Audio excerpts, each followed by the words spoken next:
While walking home from the theater, I tweeted out that Alien Romulus is about as good as alien movies are ever going to be at this point. And take that as the very backhanded compliment that it sounds like. Alien Romulus! Yeah, second movie I've seen in theaters this year. My reason for wanting to go see it was actually more morbid curiosity and not even necessarily about its placement in the Alien franchise. But we'll see if that project actually pans out. And if it does, I'll reference it.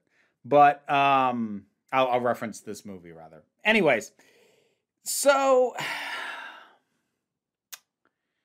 there's a lot good here. Like, in a vacuum as a film, as a horror film, in a vacuum devoid and divorced from the Alien franchise, it's a good solid space horror movie. Good stuff. As an entry in the Alien franchise, it is in the upper half, at least. I mean, it's, after the two best ones, which were the first two, there's a big drop off. Like I'm a low key defender of Prometheus, but more for its concepts than its final result. But anyways, it does do some interesting things, like some legitimately interesting things within the framework of the franchise. But it also does a couple of things that ticked me off. Like, to be fair, this thing got on my bad side pretty much immediately by opening with a jump scare. I guess a semi-jump scare. I'm going to count it because it starts exterior shot of this ship and it's totally silent, which kind of a cool idea. The whole in space, no one can hear you scream. There's no actual sound in space. The movie doesn't keep to that consistently, but it does come back to it at a point where it plays pretty well. But you've got that, and then we go inside the ship and the computer turns on. And the computer turning on is so goddamn sudden and loud. It's a jump scare. Don't tell me it's not. You could have just had it flick on without that harsh noise sting. So this thing kind of got on my bad side early on. There's a couple of other irritating jump scares along those same lines. Didn't love that. Then as we got along, we started getting introduced to the characters, and I was nervous because there was a character I'm like, don't make me hate you, because I already am real nervous about what you're doing, the premise of what you are. That panned out okay because the character I was nervous about was Andy, and he is by far the best character in this movie. It's not even close. He is just blowing everybody else away. So they end up doing real interesting stuff with him. Unfortunately, some of it is kind of spoilery, so I will give you a heads up before I do spoilers.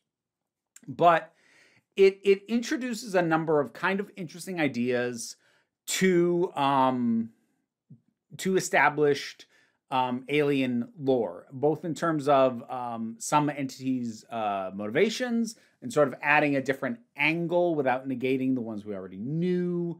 And also adding kind of a little bit more to the life cycle of the alien in a way that feels like filling in a gap rather than trying to rewrite stuff.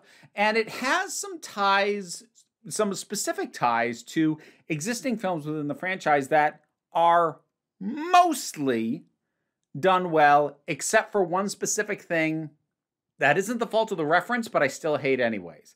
But the underlying thing is that these tie-ins and these references aren't just references. They actually fit into the overall somewhat janky continuity of the Alien franchise.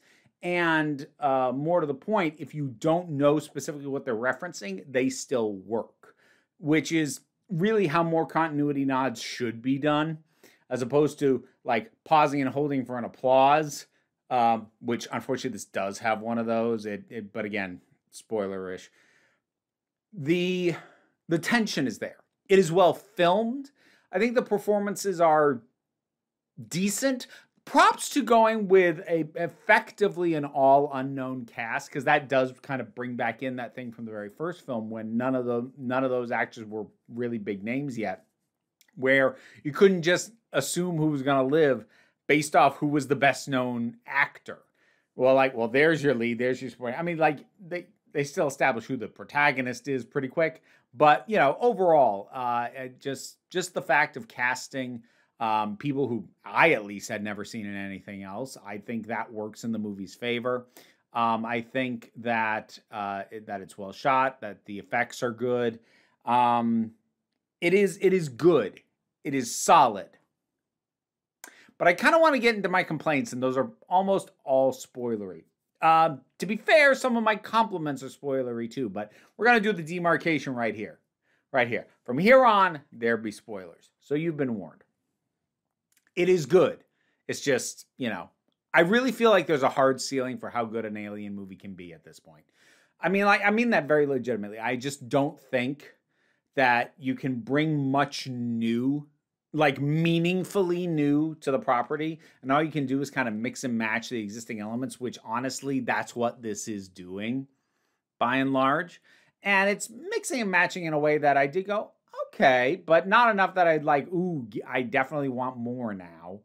But anyways, so we're now in spoiler territory, to be clear. So Andy, I got real nervous when Andy first showed up because Andy is a synthetic. And initially, he is very neurodivergently coded because he's glitchy. He basically was scrapped, but was then recovered. And I was like, oh, great, don't make the neurally divergent coded character borderline infantile and needing assistance and guidance. And now you're going to make him a robot on top of that because we can't just have a freaking human be neurodivergent. No, of course not. Thankfully, what they end up doing with Andy is actually really interesting, and the actor freaking nails it. Like, he's so good, keeping that same sort of permanent sad expression on his face, even as his intentions and goals change. The personality really doesn't. It's really he's so good. He's so good. He's the acting standout by far. The other characters, okay, so they work. There is an under-characterization issue with one of them in specific.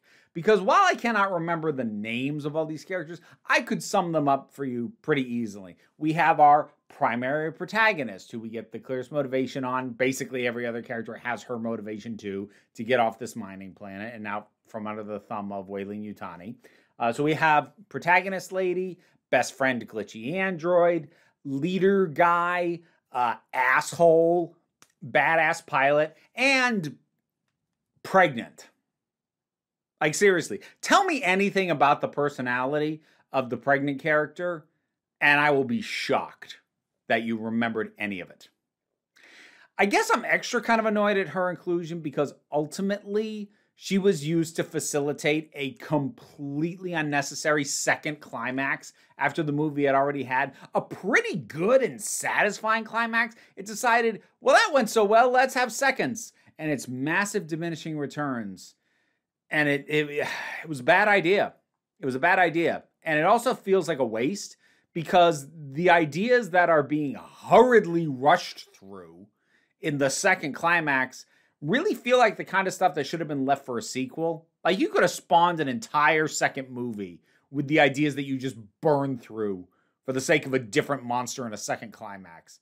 That actually actively, that's about that other than the other thing I'm going to go off on in a little bit, did actively tick me off. And it wasn't even the ideas. I mean, they were, like, at that point, they were cribbing stuff pretty much straight from Alien Resurrection. I'm like, I'm surprised anyone went back to that well again, doing their own twist on it. But, Alien Human Hybrid, we did this. It wasn't good. We did it here. It's better. But, like, that's an idea that could really sustain something more substantive rather than just chucking it in for the last 10 minutes of this and just burning through the concept. So I'm extra bitter about the character who just exists to be pregnant and facilitate this plot. So there's stuff like that. So all right, some of the references, because I'm kind of of two minds on this. On the one hand, I like the idea of fragments of the Nostromo found, the xenomorph caught, and like it didn't die in the vacuum of space. It was it's not lively when they get it, but like, no, it's not dead. I really like the idea where they integrate some of the Prometheus stuff with the black goo, and just putting forward this idea of Weyland-Yutani wanting to find a way to make humans more suitable to be in space. Now, understand, this is not a noble pursuit. Given the way Weyland-Yutani works, the instant they figure that out, it's just so they can put humans in more and more and more dangerous environments and work them to death. Obviously, that's what this company's going to do. But it is interesting to give a different motivation than just, we want this for the weapons division. It's nice to branch that out a little bit and bring in some of the Prometheus stuff. That was good. I liked that. And then there's Rook. Okay. On paper, this is a good idea. Having an android that is the same kind of model as Ash, played by Ian Holm in the original, is a solid idea. And if this were a comic book or a graphic novel, I'd go, that's such a cool idea. I can't take this CGI recreation of dead actors anymore. I can't. I need to put my foot down on this. And this isn't like just a matter of like business or artistic integrity or ethics. Like, I could make an argument on that basis. I could talk about how, you know, in this case, I'm going to give the benefit of the doubt that they got not only permission from the Ian Holm estate, but, you know, they paid about what they would have paid if the guy was still alive, as opposed to paying dirt cheap. I'm going to give them the benefit of the doubt on that, even though I wouldn't be surprised. You know, we'll gloss over the fact that, yes, another actor gave the reference performance that the Ian Holm stuff was laid over, but, like, who was he? He's not really going to get more work off the back of having done that. So you could still argue that even though technically a living actor was employed in the part, that it's still costing them work, because, like, he's going to go, yeah, I was in Alien Romulus. Who were you? I was the reference for Ian Holm. Oh, Ian Holm, right? Because they brought him back, and, like, let's gloss over all that. Just as an audience member, I don't like it. Like, there's the inherent uncanny valleyness. He looked okay. Well, he looked okay whenever he didn't talk. The problem was, this is always the thing, and I always point this out, and I think this might partially be a me thing. For me, it's always the mouths. Other people go on about dead behind the eyes. For me, it's always the mouths. The mouths move wrong. And maybe it's me, because part of my thing is my eyes get drawn to mouths. They just do. I have a hard time remembering people's eye color if I haven't gone out of my way to notice it, because I am more likely to look at their mouths when they talk than look at their eyes. That's just where my eyes are drawn. I don't even know why. But the mouths always look wrong to me. And he looked okay when he was, like, appearing across a staticky video conference call or whatever the hell. But the thing is, even if it looked perfect, and it doesn't. The longer it went on, the less I wanted to see it. Not just because of the uncanny valley thing, but just because it felt ghoulish. Like, I've seen in the past, long before CGI was a glint in anyone's eye, you know, movies using footage of deceased actors in bits and pieces for something, cobbling together and cutting around existing footage. That's a thing that's been done before. I think it's kind of gross before as well. But, like, I don't want to pretend like in some way, shape, or form resurrecting dead actors is a new thing. If you ever heard of the movie Sky Captain and the World of Tomorrow, they had Laurence Olivier as the villain, and they just clipped together a random mix of crap from other movies that he did. It wasn't good. The movie overall isn't good. But, like, this is not a new problem, but it's becoming an increasingly common one. I gave a soft pass to Rogue One, partially for the novelty of it, and also what I'll grant Rogue One compared to this is they were much more measured in their use of the Peter Cushing recreation than this is with Ian Holm. Like, they show him he's a major supporting character in this. And, you know, with the Peter Cushing, they frequently had him half shadowed. They did things to cover it. They've got him in flat out light. But even setting aside how it looks and the fact that it visually does not look great, in my mind, it really doesn't. It's actually probably the single worst effect in the movie. And I don't mean that it's like it's objectively terrible, but I mean, for how good the rest of this movie looks, that looks like garbage. But it just feels gross to me at this point because I know that what they're effectively doing is puppeting a dead actor's body. I find that gross. Please stop doing it. If you wanted to make a reference, like, look, if you wanted to have Ash, have it be a much smaller part because they hid his face initially. You know, started talking, gave some information, then we get a clear look at his face. Either have it just be that one scene and then he shuts down or whatever, because for the length of that one scene, I was kind of like, okay. But then they kept going back to him. You want to keep using him that much? Move the timeline of the movie forward slightly so that you could have an early version of Bishop. Bring in Lance Hendrickson because while there are also issues with it, I'm way more okay with the de-aging than I am with the recreating dead actors because at least with de-aging, I know you hired the same damn guy. So just stop.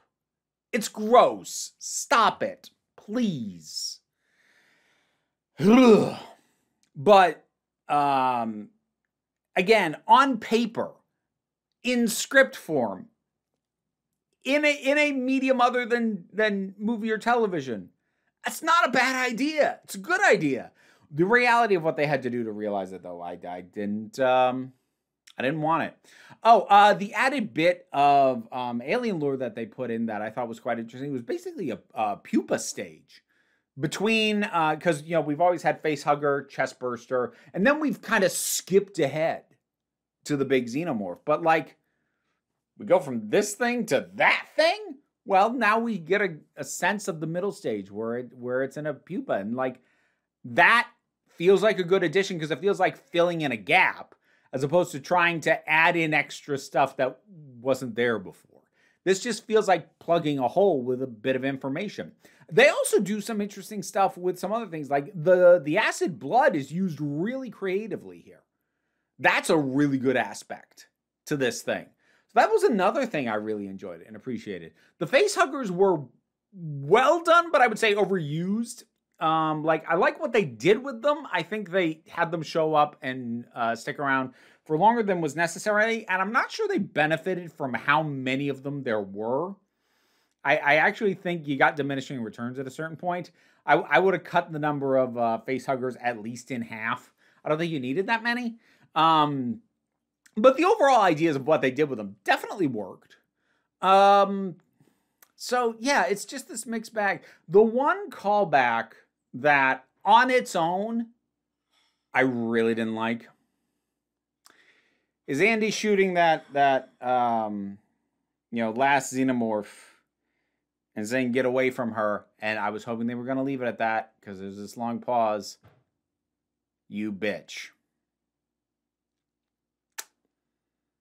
And that felt like a hold for applause moment, too. Ugh.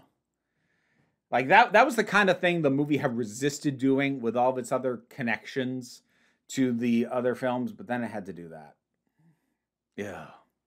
Again, like, I know I'm bitching a lot, but the parts that are good are quite good. And there's some good ideas here. But again, they're kind of hamstrung by just the Alien franchise at this point. I don't know what there is to do with these movies anymore. Like, this is a mashup.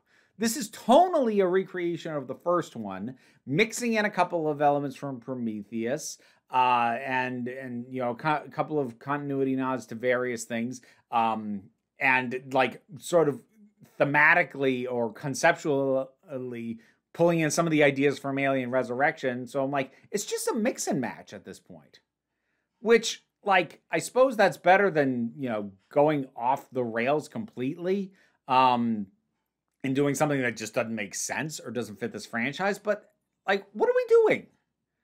I said years ago, just stop making Alien movies. And the thing is, while this is not an embarrassment of a film, I still feel that way.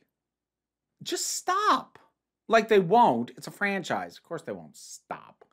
But I don't know what there is to get out of this. I'm mildly curious about the TV show that's happening, partially just because Noah Hawley's involved, and I find him really interesting. And I'd be curious to see what they do in a TV format. Maybe that's what this franchise needs.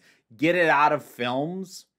But, like, the film format at this point has strangled this franchise to death. There's nothing left to do. Is this a good version of mostly reworked ideas and a couple of new little twinges? Yeah, it is. But is that all we want anymore? Really? I don't know. If other people like this, I'm not trying to crap on your parade. I feel like the effort that went into this, I would have loved to have seen go into something more original. Hell, I'd honestly rather have seen the effort that went into this go into Event Horizon 2. Just something that doesn't feel obligated by corporate mandate would be nice. But I'm old and cynical, so, why are you even listening to me? I don't know. You're the one who stuck around this long. But Alien Romulus, whatever your thoughts are, drop something down in the comments. Let's talk about it. Patreon pays the bills, enables me to do this as my living. Even if you can't help me out that way, like, share, subscribe. They all help me out as well. Don't worry too much about it, though. We take a relaxed attitude around here, so you can just come on back next time you need a break. And now to thank my highest supporting patrons: Robin Moore, Zubin Mutfullah, Goddess Elida, Welsh Wrestling Geeks, Oliver B., Melissa Pedersen, Tarak, The Thing That Goes Doink in the Anime, Gene Forey, Movie Turtle, Ulrich Bogdan, Loki Eris, Melinda Walters, Auntie Kate 808, Becky Sparks, Trixie Scrabbit, Angry Kasparov, Dave Hall, White Bearish, Rosalind Bennett, Pal Barabajagal, Mira G, and Sir Didymus is my favorite. Oh look, you actually get a face this time and not just butts.